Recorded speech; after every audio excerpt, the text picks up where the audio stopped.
think they starting to follow me. So A is to attempt to be the change you wanna see, and D is to be different. But tell us what you mean. Like, are you one of them good guys, or you one of us fiends? Either way, you gotta eat. Elevate your mind, right? Cause F is for the fine life, and that's how you define life. But I say, G is get back to your home, and H is help the people that done help you along. Oh yeah, fuck it, we go back to F, cause that's for freedom. G is keep your good thoughts, cause buddy, you gon' need them. And H is if your hood stars, buddy, you gon' feed them. Cause it's bad enough when niggas get the check and get to leaving. J is for them jump offs, we wanted as kids. Looking through the glass, seeing the life we wanna live in. M is more money, more problems. And N-O is no P's, and that's pessimistic. Boa noite, boa noite, boa noite a todos. Hoje estreia esse grande programa que eu estou aguardando já faz um tempinho, que é o programa De Quebrada a Quebrada, com o nosso novo locutor, o Wellington. O Wellington, ele é da Uneafro. Tudo bem com você, Wellington? Tudo bem, Henrique? Boa noite. Tô de boa, tô tranquilo aqui na Quebrada. No núcleo da Uneafro, fazendo aí a transmissão ao vivo. É isso aí. Ô Wellington, eu vou passar a palavra para você agora, continua com o programa, se apresente, e aí, bora apresentar essa gata Débora Lopes que tá aí do seu lado. Boa sorte para vocês aí, bom programa. Gratidão. Bom, boa noite, meu povo. Muito prazer estar me apresentando aqui para vocês. Meu nome é Wellington, sou cientista social, militante da Uneafro Brasil, e estou aqui para apresentar o programa De Quebrada a Quebrada. Espero que seja muito positivo. É o primeiro programa e que os próximos sejam tão bons quanto esse vai ser. E a gente está com uma convidada maravilhosa, amiga, companheira de luta. E, bom, vou apresentar ela e ela vai ter muito para falar sobre ela e sobre o que a gente tem feito e principalmente sobre o nosso tema de hoje, que são os impactos na educação que a pandemia do Covid-19 acabou causando no Brasil. Bom, a gente está com a Débora Dias, que é mulher preta, lésbica, favelada, estudante de Ciências Sociais na Unifesp, é coordenadora e educadora do núcleo da Uneafro Brasil na Fazenda da Juta, na Zona Leste, e é pesquisadora e artista no coletivo Emana, em Sapopemba, ZL, e do coletivo Em Corpo, na Zona Norte. Bom, e aí, Débora, e você tá bem? Tá tranquila? Tô. Boa noite, gente. Eu fico muito feliz pela sua estreia, do meu companheiro de luta, mas também fico muito feliz e um pouco nervosa de ser a primeira entrevistada, né? Mas eu acho que esse tema é um tema muito urgente, então fico feliz em também poder compartilhar um pouco desse processo com vocês, para falar um pouquinho do que a gente está fazendo, né, enquanto movimento de educação, né, que é o movimento da Uneafro, e também na nossa quebrada, e muitas ideias que a gente precisa trocar, porque esse tema tem pano para manga.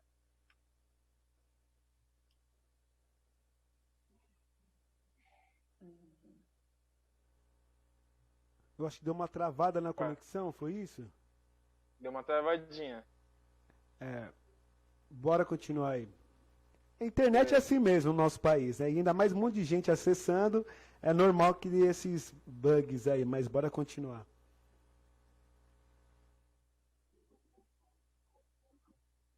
Opa, tá me ouvindo? Sim, estamos. A Débora também? Sim, tô ouvindo.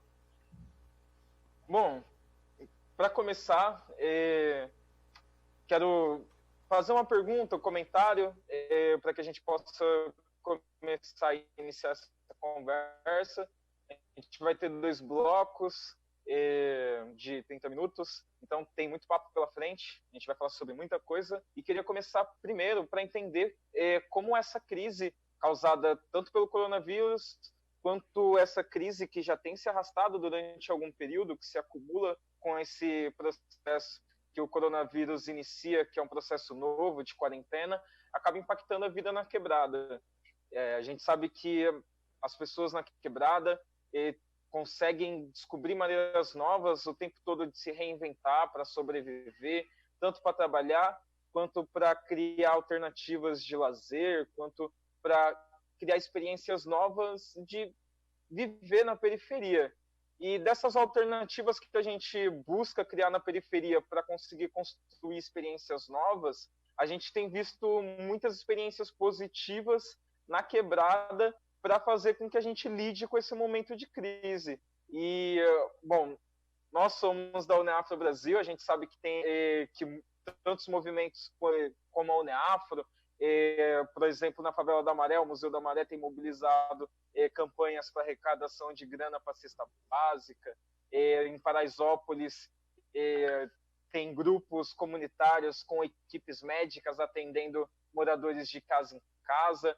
E, bom, queria perguntar para você como que a gente lida nesse momento com uma crise que acaba afetando a vida na periferia, que não afeta da mesma maneira que vai afetar as pessoas que moram nos jardins.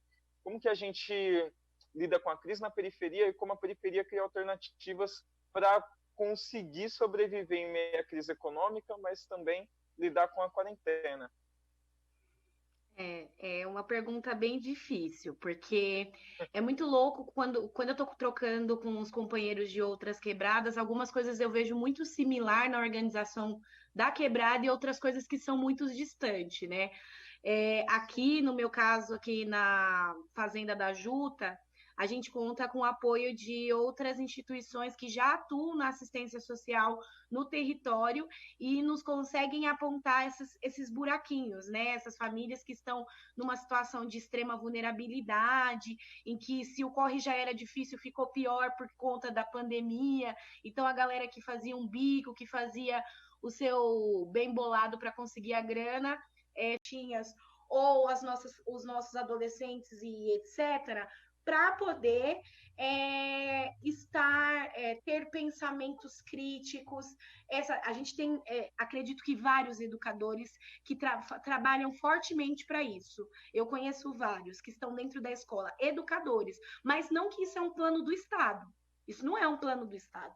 A educação que vem do nível Estado para cá é uma educação que ela vai cumprir essa agenda neoliberal, que ela vai formar um trabalhador flexível às leis do mercado. É isso que hoje a nossa escola forma, né? E isso é completamente triste. E é isso que faz, como eu disse, os nossos pretinhas, nossas pretinhas serem expulsos porque eles não se identificam em nada.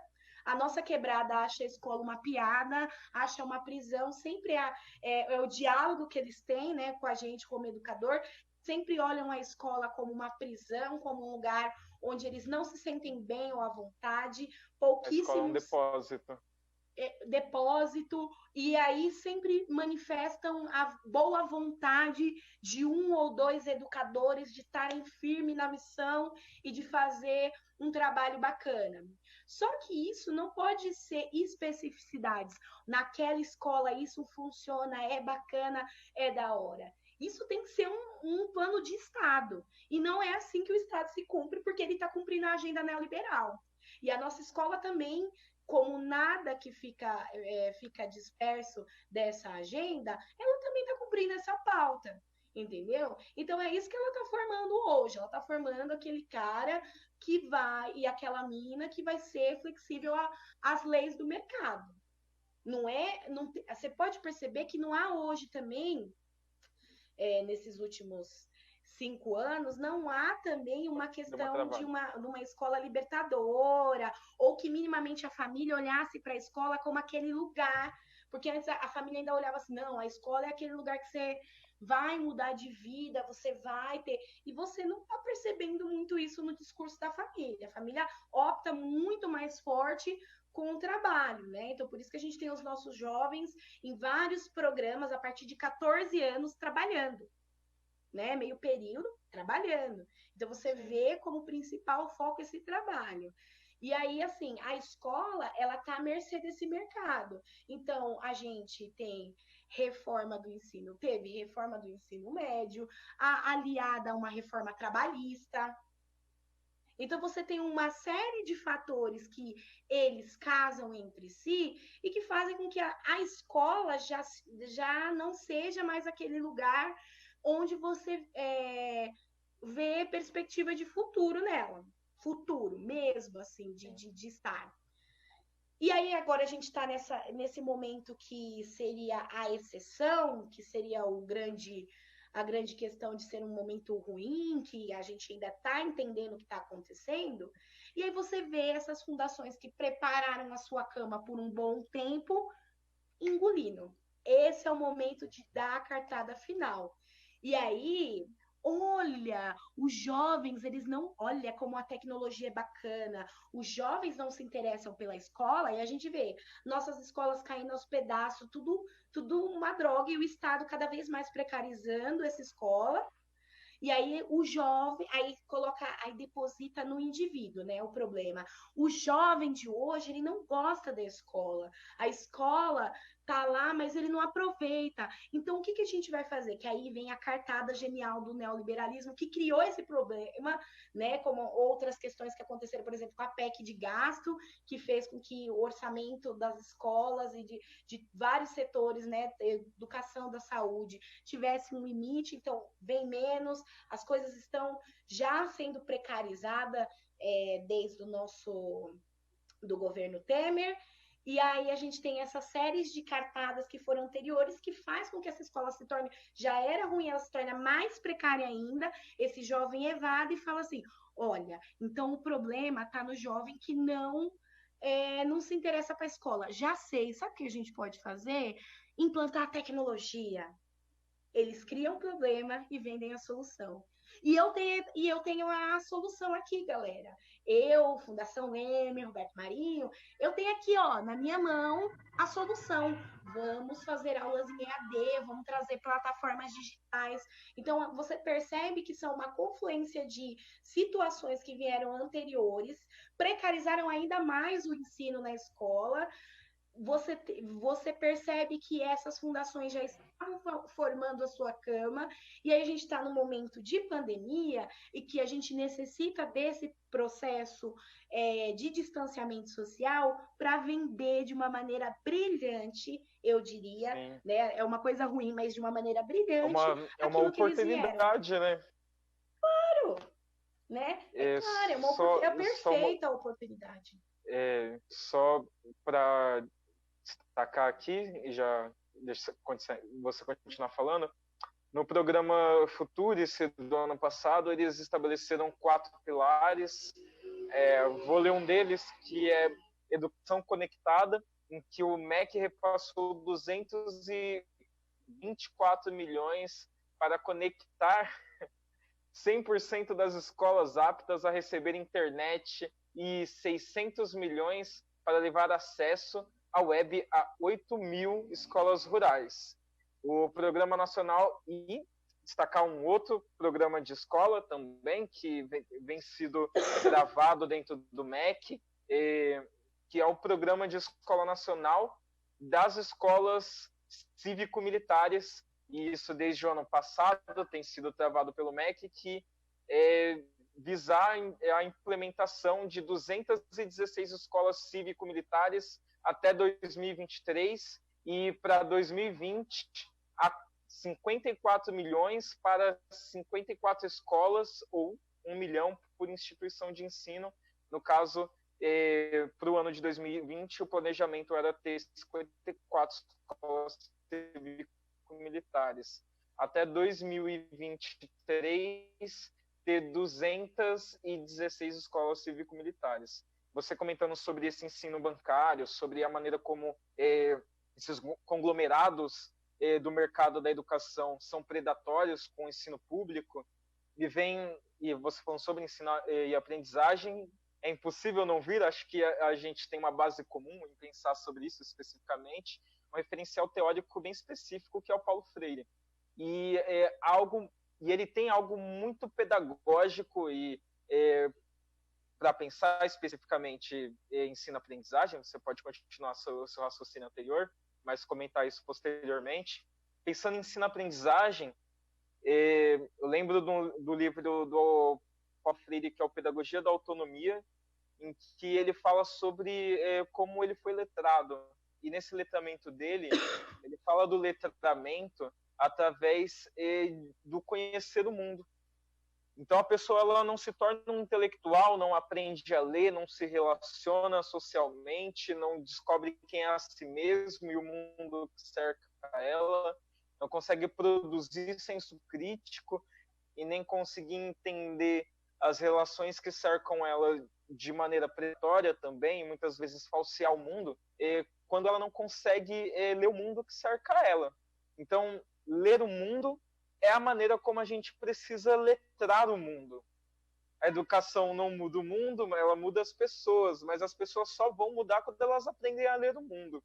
De que maneira o EAD, esse ensino à distância, acaba também distanciando muitas vezes esse letramento, essa relação de ensino-aprendizagem que a sala de aula traz, que é esse letramento através da leitura do mundo. A escola é muitas vezes esse ambiente de produzir relações sociais, de entender como funcionam os mecanismos de relações sociais, de opressão, de solidariedade e etc. Então, o EAD ele distancia muito essa relação que a gente tem com a sala de aula e com a escola enquanto um ambiente de socialização. Aí, jogando para a gente comentar também sobre isso. Mas pode continuar o raciocínio anterior, aí quando você chegar nesse momento, você pode falar à vontade. Ah, sim. Não, eu acho que cumpre muito bem o que você colocou agora, né? Porque, assim, a gente já sabe, o que a gente vem analisando, a gente já sabe que esse sistema de educação neoliberal, ele é falido. Ele não se importa para a construção dessa persona que é uma preocupação de Freire, que foi o que você colocou, né? Enfim, então a gente já sabe que isso não funciona. O que eu acredito que, por exemplo, tem maneiras da gente reorganizar isso e pensar isso, por exemplo, o que é feito na Uniafro.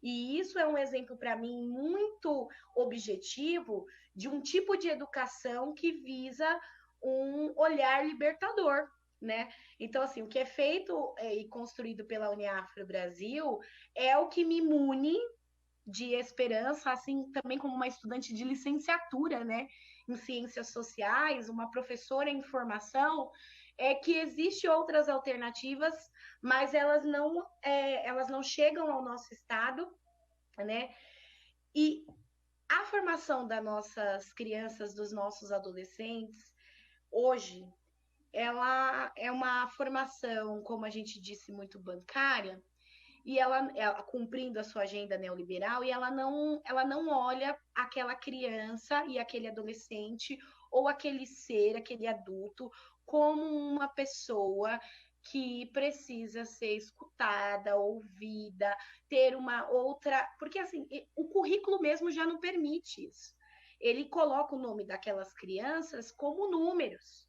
Elas são números, a galera é número. Então, isso já acontece. O que a gente pode pensar nesse momento em EAD é que eu também, assim, não é que assim, nossa, Débora, então você acha que as crianças não têm que ter contato nenhum, o EAD não funciona para nada? Então, não, eu acho que esse é um momento muito bacana, onde sim, a gente precisa se colocar a posto para essa rede de solidariedade. Que bacana fosse se todos os educadores que estão no dia a dia com essas crianças, esses adolescentes, pudessem chegar de algum modo nesse momento de pandemia na vida deles, para além sala de aula, que a gente fortalecesse as redes de solidariedade com as famílias das escolas, né?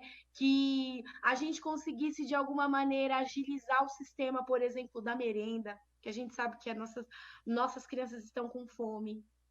Então, todas essas questões, elas precisam ser feitas, só que elas não podem. Só que o que a gente está vendo é que o Estado está colocando o EAD como forma de cumprir a agenda do ano letivo. Ele não tem esse objetivo de solidariedade, de continuidade do vínculo com a criança, o adolescente, o jovem com os seus professores.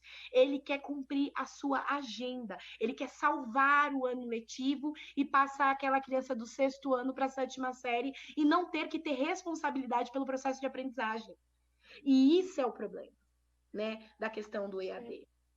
sabe? Essa é a grande questão e que ela precisa ser observada. A gente não pode colocar o EAD como a plataforma de salvação do ano letivo, sendo que ela não garante, por todos os motivos que a gente já apontou, pobreza, falta de acesso à internet, questões psicológicas, questões familiares, tudo que pode deixar um buracão para que essa criança, para que esse adolescente ou para aquele adulto tenha acesso às plataformas. Então, assim, ela deixa muitos buracos e não pode, assim, não pode ser a forma onde a gente se assenta para pautar a educação. Ela não pode. Mas mas a gente também não olhar o EAD como um lugar que não poderia ser um lugar de dar continuidade aos afetos, continuidade à ligação, a fomentar essa ligação, a formar uma rede de solidariedade. Só que esse não é o objetivo do Estado, e é aí que está o problema. Só fazer outro comentário rapidinho. A Unesco, em nota de 17/3/2020, no mês passado ainda, estimava que a Covid-19 deixa mais de 776 milhões de alunos fora da escola.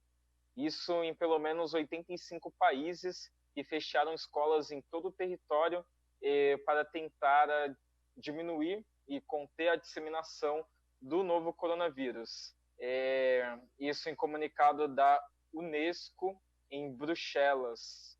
E acho que isso é muito categórico para a gente pensar também o quanto a gente precisa pensar, sim, essas técnicas tecnológicas de acesso à educação, mas pensar ela de maneira organizada, não necessariamente tão emergencial quanto a necessidade de alimentação, de trabalho e etc., que tem sido um dos maiores problemas da quarentena, para se pensar como, por exemplo, as pessoas conseguem se manter, principalmente nas periferias, sem poder ir trabalhar, sem poder se deslocar de um ponto a outro, sem correndo risco de contaminação, mas a gente tem visto posições muito bem definidas de que essa quarentena não representa tanto perigo, que ela não representa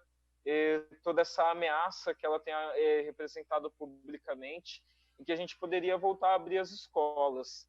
E aí isso acaba esbarrando especificamente num modelo de escola, e é o que eu queria que você comentasse também, para a gente pensar como essa educação está posta, que é, por exemplo, a escola como lugar onde se deixam os filhos enquanto os pais trabalham.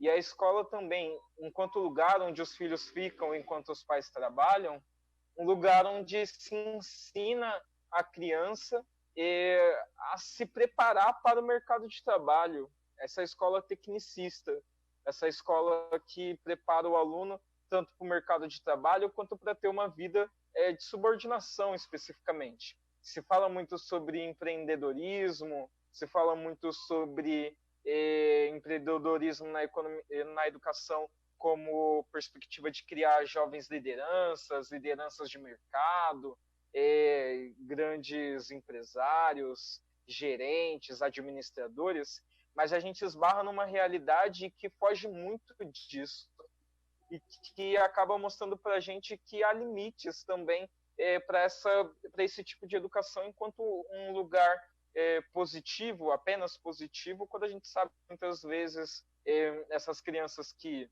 têm acesso a uma escola que não tem tanto recurso, que a família também não tem tanto recurso, e que a escola acaba se tornando esse lugar de contenção mesmo. A escola funciona como essa segunda família, como esse segundo lugar que cuida das crianças. De que maneira esse lugar, com o pedido de afrouxamento dessa quarentena para que as crianças voltem para a escola, para que os pais possam voltar a trabalhar também, porque muitos pais não têm quem cuide das crianças, e aí eles precisam ficar em casa, porque as crianças não podem ficar sozinhas, ou buscam alternativas para que essas crianças não fiquem sozinhas. Como essa escola acaba impactando também a vida dessas famílias, né? A escola é um lugar onde a gente deixa as crianças enquanto os pais trabalham, né? Não se prioriza o ensino e a aprendizagem. Eu acho que você falou tudo, assim, Wellington, né? É uma escola que não, técnica, né? Mas é uma técnica que também ela não prepara você para ser técnico em algo, e sim para você ser flexível às leis do mercado, para você, sabe? É um técnico que não te prepara para nada.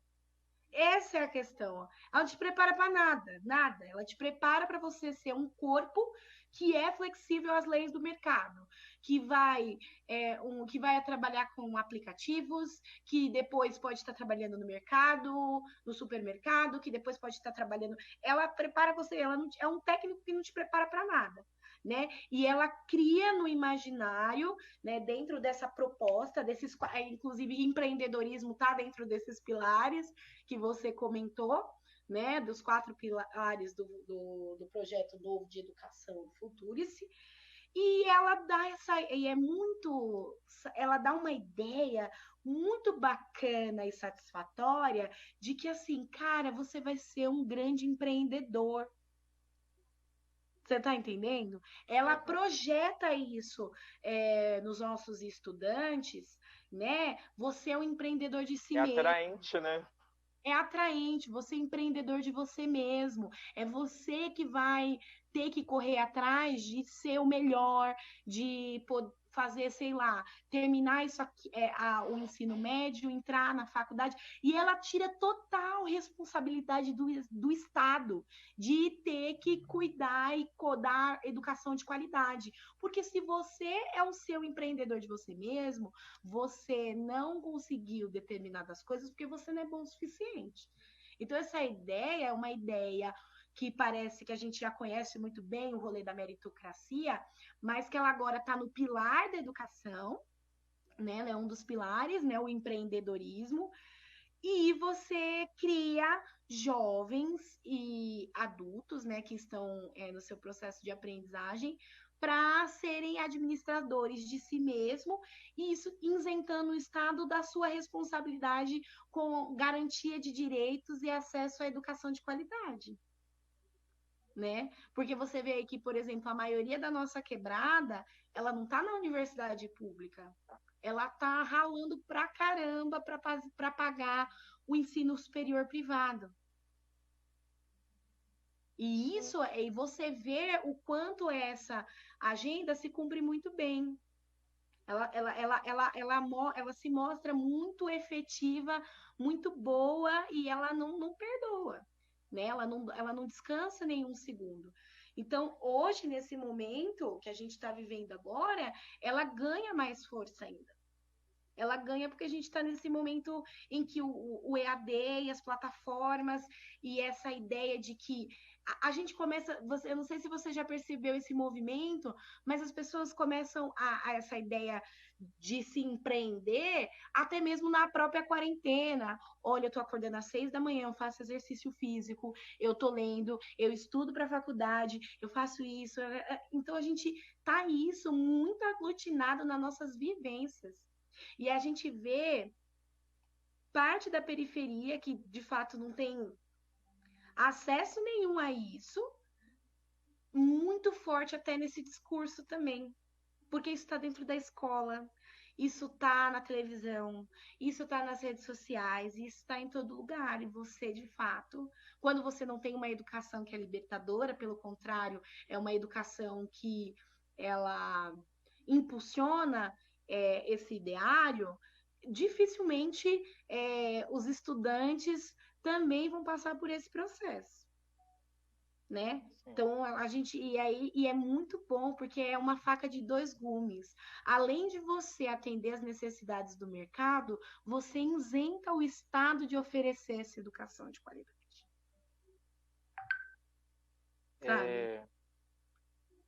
Bom,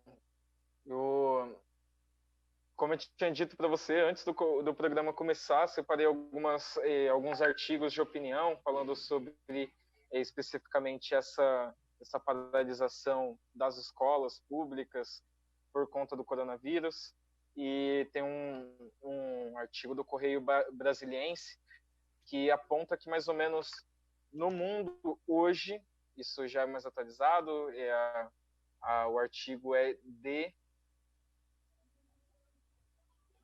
2 de abril, fala que mais ou menos 1 bilhão de alunos vão estar paralisados sem poder ir para a escola no mundo. E aponta que um dos meios para que se consiga que esses alunos tenham acesso à educação são em plataformas online. Mas cabe especificamente a responsabilidade do poder público, do Estado, garantir acesso a essas plataformas. E pensar, por exemplo, de que maneira o Estado poderia garantir essas plataformas, né? De que maneira o Estado, mesmo que se fosse possível que a gente pudesse fazer com que essa educação fosse durante o período de quarentena integralmente em AD, a gente pudesse criar, pelo menos através do Estado, garantias de que isso acontecesse de maneira integral. De que forma o Estado poderia se responsabilizar fazendo isso? Bom, eu encontro muita dificuldade nesse processo porque o Estado não está dando conta nem de distribuir a merenda, o auxílio emergencial, que são coisas cruciais para esse momento. Nada me garante que o Estado brasileiro vai fazer com que exista democratização digital para os nossos alunos. Nada.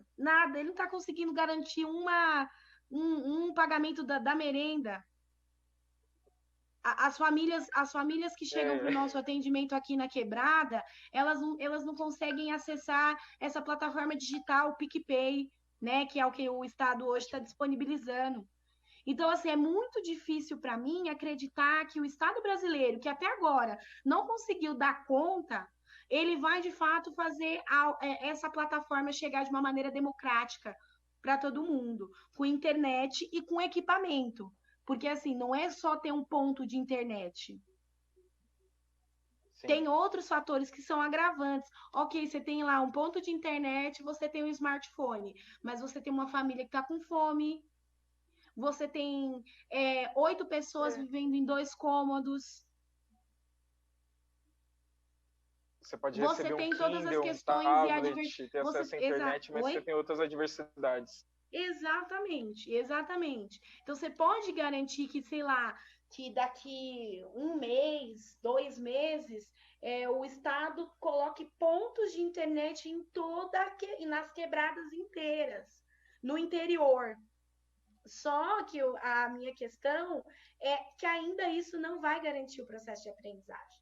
Porque existem fatores subjetivos que às vezes são maiores do que a falta do acesso técnico, né, às coisas. Falta do acesso à internet e aos equipamentos. Às vezes você pode dar para aquela família um computador e o ponto da internet, mas você vai encontrar adversidades que são subjetivas. Nós temos uma realidade de... Desculpa. Não, a gente tem realidade de famílias que não são alfabetizadas, que com certeza tem muitos saberes, eu não duvido disso, mas que como essa família, e às vezes aquela criança que está na escola, que está em processo de aprendizagem, é quem leva a informação para a família, é aquela que ajuda a mãe a escrever, que está nesse processo, e aí você... Não, às vezes é muito difícil você, mesmo garantindo a internet, não é efetivo que haja o processo de aprendizagem. Você não tem controle disso. Você não tem um educador lá dentro da família trabalhando esse processo. Só fazer outro comentário. Pensando nisso, e até pensando no nome do programa, tinha pensado de quebrada a quebrada por 2 motivos, porque primeiro eu queria trocar ideia com pessoas que fossem de quebrada, ou que pelo menos vieram de quebrada. Acho que isso é fundamental, porque a gente precisa falar sobre nós e falar sobre nós a partir de nós, porque isso é fundamental. Não existe conhecimento produzido sobre nós sem nós. até porque esse seria um conhecimento sem prática. E é muito louco imaginar que a gente entende nosso mundo através dos nossos pares também, da experiência que a gente produz na relação que a gente tem na exploração desse mundo, né? E quando você fala que na periferia a gente tem... Quando a gente pensa a periferia, a gente precisa pensar território, e pensar território a gente precisa pensar o território de uma maneira completa, né? A gente precisa pensar mobilidade urbana, a gente precisa pensar educação, a gente precisa pensar saúde. Estava conversando com um amigo ontem, que é o José, que está escrevendo um projeto de saúde para a Uneafro, para que a gente tenha agentes comunitários nas quebradas. E aí o José comentando como o SUS, enquanto Sistema Único de Saúde, ele tem um braço completo na Anvisa, ele tem um braço completo num lugar que precisa ter saneamento básico. Por mais que ele não tenha a estrutura que deveria, ele está atuando em questões de saúde que fogem do campo hospitalar, né? E pensando nisso, a educação também ela tem esse mesmo papel, ela foge desse campo escolar, ela foge das paredes da escola e ela está ligada principalmente com os ambientes em que a gente socializa, porque é o mundo que nos educa e, ao mesmo tempo, que dá os instrumentos que a gente usa para interpretar ele mesmo e para interpretar nossas funções nesse mundo. E, enfim, estou falando tudo isso porque eu lembrei de uma coisa que aconteceu recentemente aqui na Quebrada, que estava em casa trocando ideia com o meu padrasto, não consigo falar essa palavra, padastro. Aí jogando videogame, assistindo Netflix, e aí ele chegou em casa e falou assim: pô, meu, você não sabe, mataram um cara ali embaixo, acharam o corpo dele lá no Rio, tá cheio de polícia, 26 tiros. E, cara, não foi a primeira vez que eu ouço sobre morte aqui na Quebrada. Essa foi a primeira do ano. Ano passado, eu perdi as contas de quantas vezes falaram que morreu gente na Quebrada, de troca de tiro com a polícia aqui, de gente fazendo assalto. E da maneira como isso, deixa toda a Quebrada apreensiva, todo mundo fica com medo, tá ligado? Independente de que maneira as pessoas interpretam isso moralmente. Se elas querem ver bandido morto, se elas não se importam com os menores de idade que podem estar cometendo algum ato de infração. Não interessa qual o motivo moral que as pessoas busquem justificar a violência na Quebrada, ela impacta a maneira como a gente recebe, interpreta e se relaciona com a educação. E eu fico muito assustado em pensar meus irmãos pequenos, por exemplo, como eles descobrem o que é o mundo e se relacionam com o bairro, entendendo que eles podem ser vítimas dessas violências. E de que maneira a gente também pensa educação, sabendo que, não é só... A gente precisa pensar a educação de uma maneira mais completa para a Quebrada, né? De quebrada a quebrada, pensar a educação.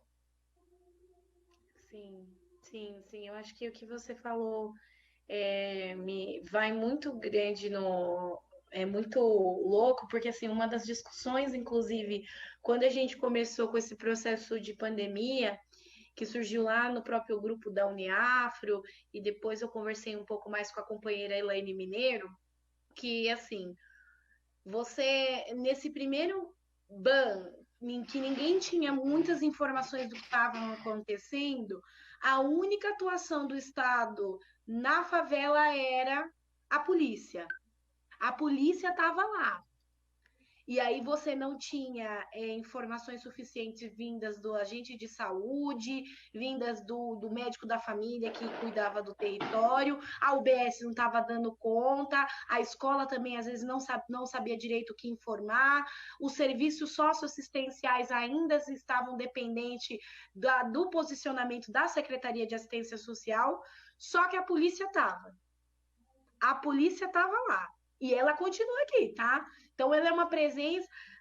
Eu acho que é muito difícil quando a gente vai construir as nossas percepções de mundo, porque eu acredito que quando a gente para analisar a primeira presença do Estado que nós, enquanto favelados, a gente tem acesso, é a polícia. E a gente já começa a socializar nesse mundo, entendendo que, às vezes, o Estado não está a nosso favor. né? Então, só falar para você, Débora, a gente tem 23.500 pessoas online assistindo aí a live.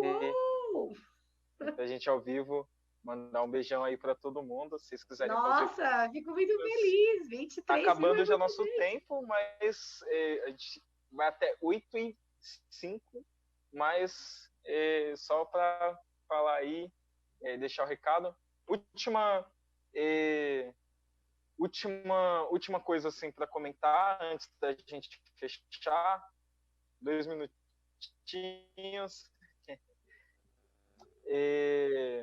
De que maneira, tipo, se as pessoas negras tivessem acesso a essas tecnologias, a esses meios de comunicação, desses veículos de tecnologia para a educação especificamente, acho que pensar nisso poderia fazer com que a quebrada fosse impactada de outra maneira, né?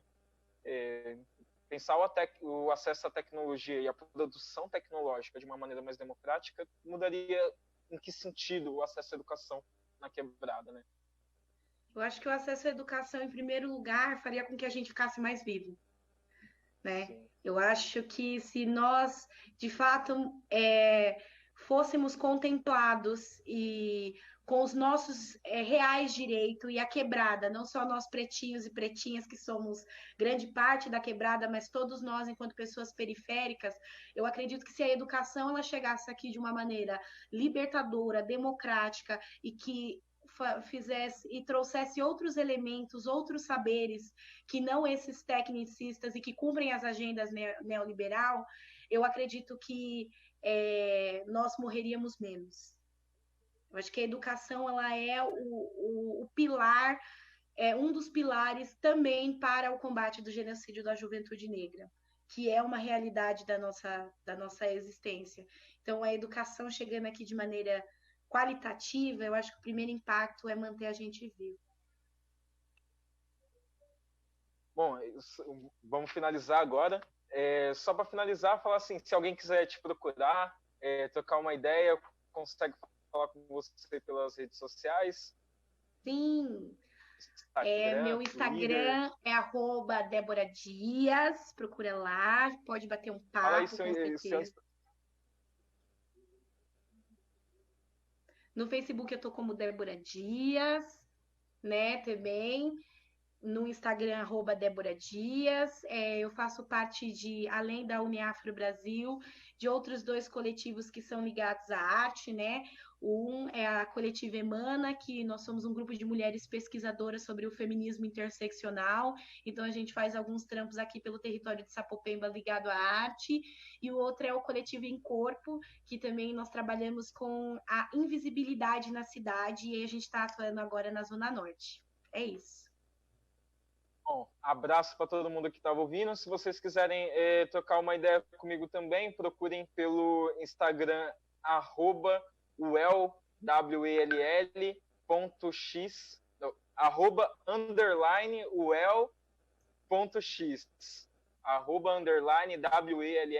@_well.x. Só dá um salve, segue lá e qualquer pergunta, dúvida, manda aí e a gente continua trocando ideia. Beijão, Débora. Você é maravilhosa e tá com você. Tá com você, Rick. É nóis. É isso aí, muito obrigado, valeu, Débora, mais uma vez aí, valeu, Wellington, pelo esse programa, porque a gente aprende muito com cada programa e esse programa tem muito para somar com a Rádio Boa Música FM e o nosso público. Beijão para todos que estão nos acompanhando e não esqueçam de seguir o nosso Instagram, Rádio Boa Música FM, e embaixo da nossa tela de transmissão nós temos um botão verde, tá, pessoal? Clica nessa tela e acompanha nossa programação. Você clicando, nesse botão verde, você passa a receber as nossas notificações quando o programa de Quebrada a Quebrada estiver ao vivo aqui em nossa rádio digital. Beijão, e daqui a pouco tem o programa da produtora Abra Promos aqui na Rádio Boa Música FM. Fique sintonizado. 24 horas sem parar.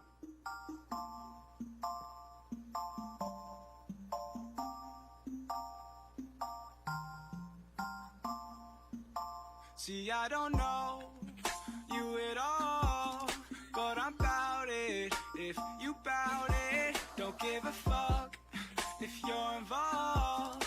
Cause I'm bout it, if you bout it, yeah. Don't act like you are doing a favor, but honestly I swear you're my savior, girl. And I don't know if I'll see you later, so I'm bout it, if you bout it, yeah. My head has been spinning, I might need a minute. I've been dying to kick it, so just come with if you with it. And this game that we're playing, you want me but won't say it. If I told you I'm leaving, you would be so devastated, oh. And I don't want no bullshit excuse, like you ain't got no time for me, as if that shit was true. Just tell me how it is, how you want it. If you're down, want a summit, I got plans and you're one of them. Not trying to pretend. See, I don't know you at all, but I'm bout it, if you bout it. Don't give a fuck if you're involved, cause I'm bout it, if you bout it, yeah. Don't act like you are doing a favor, but honestly I swear you're my savior, girl. And I don't know if I'll see you later, so I'm bout it, if you bout it, yeah. Hold up, did you really think I'm bad it? Say she wanna leave, but it's way too crowded. But I'll vibe with you, I'm playing games, I ain't trying to lose. And if I take you back, I'ma kiss your neck. I could be your now, I could be your next. I could be the one to relieve your stress. When we talk about sex, she unzip that dress. Bless, maybe one day I could take it. Give it to me, cause I'm tired of waiting. I'm like the latest